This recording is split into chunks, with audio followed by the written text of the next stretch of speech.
today's prep day didn't have much fermentation happening because our garden is just starting. It's a beautiful season we're going into now, into the growing season. So soon we'll be sharing lots of fermenting bubbles. But what we did do is we used all the scraps, everything that was left. We made like a medicine in a jar, like what we normally do when we make our sauerkraut, and we just take the scoop of cabbage and top it up with the salted, well, it's already got the salt in this, we just top it up with water for a brine, and then after a couple of weeks we just strain that off, and we use that brine as the medicine in a jar.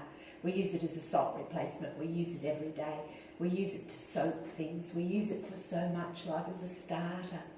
So there's a lot that you can do with your medicine in a jar. So the medicine in a jar that we made was with that little tiny red cabbage that we had yesterday, a little organic one that was so tiny.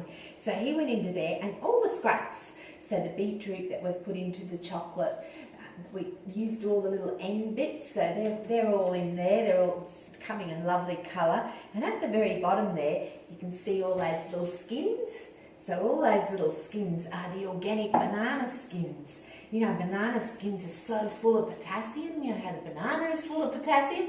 Well, the skin's really full of it. So you want to use it. Just make sure that they are organic. That you know, if you're growing them yourself, you'll know that they don't have any chemicals and everything on them. If you're buying them, make sure that you get them from an organic supplier, and they'll tell you on there that they're organic. So then, yeah, because you're going to be eating it, so we don't want to muck with the invisible organisms. They don't like chemicals either. They teach us so much about life. You know, the monkeys, they know that the skins are only good on the organic ones. There was a study done in the Copenhagen University many years ago where they went in and they fed the big gorillas, but all different types of fruit. And what they did notice was when they gave them the conventional bananas with all the sprays and everything on them, they would peel them and only eat the inside.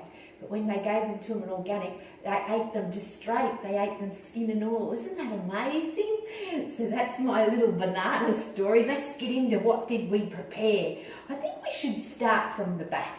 You know, like when we start from when we're doing our grounding and we do our 5 breaths and take the big breath and go 5 and count all the way back. So we'll start from the desserts because we made lots of sweets. Now they're not sweet. They might look sweet, but they're actually not over sweet because they don't have any sugars or anything in them. They've just got all the natural fruits, and especially the dried fruits. Remember yesterday we soaked them, we pre-soaked them all so that we're taking out that real concentrated sugar. But your taste buds get used to it, and of course your eyes look at it and think it's sweet. So what did we start with? Remember we had the puffed quinoa? And I said that you can add that when you go along and when you get to the end and you've got all your chocolate bits, you mash up your banana and grate your apple and grate your pear, grate your zucchini and grate your beetroot. Well, that's all what's in here. It's little bits of the leftovers of everything that was left. And then that puffed quinoa, that gives it bulk, so you end up with a big mass of it. So that's that little fella. It's almost like a chocolate crackle. And you can put coconut, you can put so many different things in there, and then you can just slice it up. I like to just freeze them, and then you've got them all the time. And it's really good if a friend pops in and you've got lovely something to share. So, or they're good to just take for lunch. You can pop them into your lunch box. So that was that one. Then our little favourite one is the avocado. Now these are all in the Chocobites. Your Chocobites book, you'll see that all the recipes are in there. So that one's got your base of your soaked cashews that had a little bit of buckwheat that was soaked in there as well, which again you could use coconut. And it's got your layer of avocado, and then a berry layer, and then the chocolate. Oh, it's very, very yummy.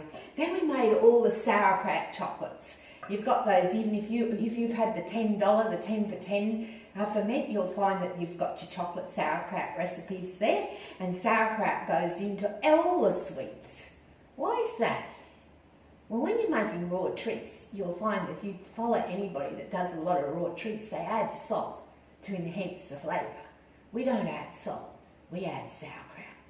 That really enhances the flavour.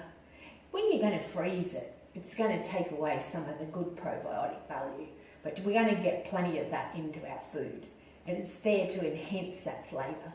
and it will get, you still will get some probiotic value as well. So yeah, all the chocolates, there's all different types of chocolates, some with the chocolate layer on top, and they've all got different little additions. So some have even got the fire cider in there, just a little tiny touch of fire cider. You know how chili chocolate goes really nice? Well, when you put a little touch of the fire cider in the chocolate, it's just superb. And the medicinal tonic from the 10 for 10, that's your medicinal tonic that we're about to strain. That's the elderberry one. And so elderberry medicinal tonic is beautiful in the chocolate. The chocolate is the cacao, and of course chocolate is a fermented food. So it's all very, very, very wonderful. Get away, fly. So then we went to the cake. Remember yesterday we finished on making the cake? The beautiful water caviar cake where you soak it, it is just superb.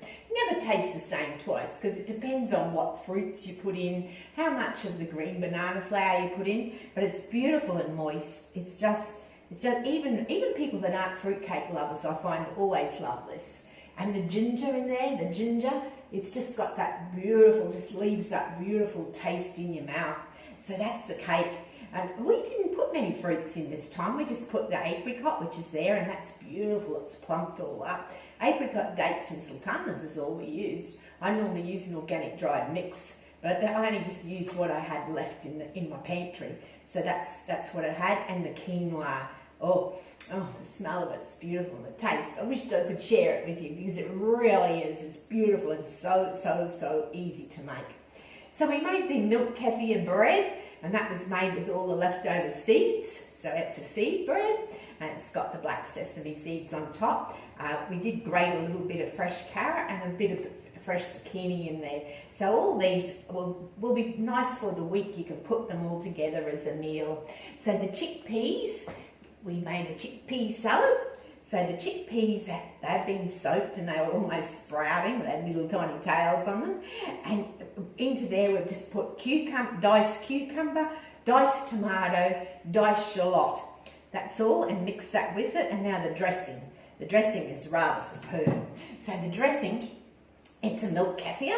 So it's just milk kefir, some parsley, and some beautiful mint.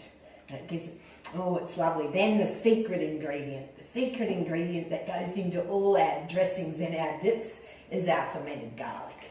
So we just put some fermented garlic in there and that gets smashed away.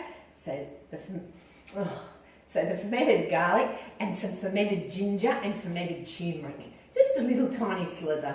Just a little slither is all you need to go into your dressing.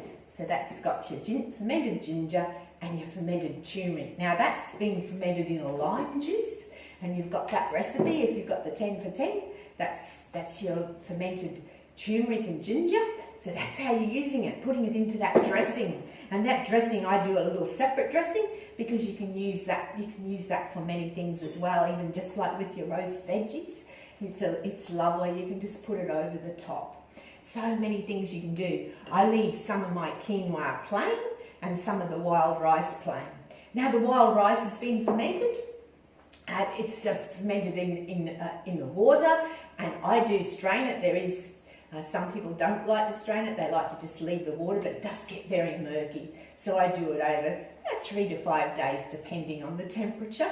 When it's getting cooler now, we take up to 5, but in our warmer periods, about only 2 to 3 days for the wild rice. You can eat it as is, it's nice and nutty, or you can steam it or boil it for not that long because it's been pre-done. So that's your wild rice. With the wild rice, I've turned that into a salad.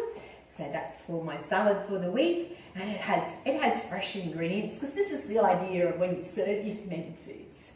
You serve them with the fresh and the fermented. You can add your proteins. You can have it all in there in one beautiful meal. So it's got lovely fresh snow peas and kale. The kale was massaged first with a bit of olive oil. So there's your fats that are coming in there. Nice quality olive oil. Just massage the kale and then just keep adding everything that you want. And it's even got a little fresh pear in there and a couple of little walnuts. But you can put what you like in there. You'll get to know what you like. Kimchi's beautiful, stirred through there. I've done my pink falafel pickles because that was in that 10 for 10. So that's just a way of showing you how you can use your pink pickles.